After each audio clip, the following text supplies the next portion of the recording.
好，今日嚟到 MC 第37條咧，咁啊一個好簡單嘅 ADAS 題目啦，咁啊基本上佢就係話有一批嘅 worker 係移咗民嘅，咁呢個 case 都問過無數咁多次噶啦，調翻轉都問過啊，就係嗰啲 import 一啲嘅 workers 咁樣，咁我哋知道呢個效果一定係 SRAS 同埋個 LRAS 都會受到影響嘅，咁喺呢個 case 就係下跌嘅，因為佢哋走咗 ，OK， 好啦，咁。呢度就淨係問 in short run 啦，咁所以我哋就淨係諗 SRAS 跌就可以噶啦嚇。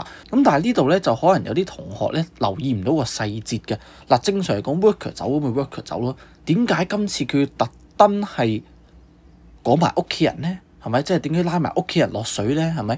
咁其實個意思係有嘅。當年你連埋個屋企人一齊走嘅時候，咁佢強調就係其實好多人走咗。係咪？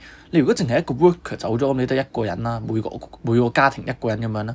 咁但係如果你係連埋冚家一齊走嘅話咧，咁即係講緊就係你一個家庭可能已經有4-5個人嘅啦，係咪？每個家庭都走咗4-5個人嘅時候咧，咁你離開嘅人數係好多。咁其實佢想 indicate 嘅一樣嘢，就係你會連帶埋個消費都一齊跌嘅，或者個 C 都一齊跌嘅。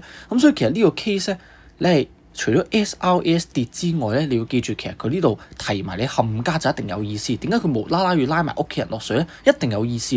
咁所以其實你仔細心啲睇嘅時候咧，你會知道其實佢想 indicate 想暗示俾你睇個 AD 都係跌嘅。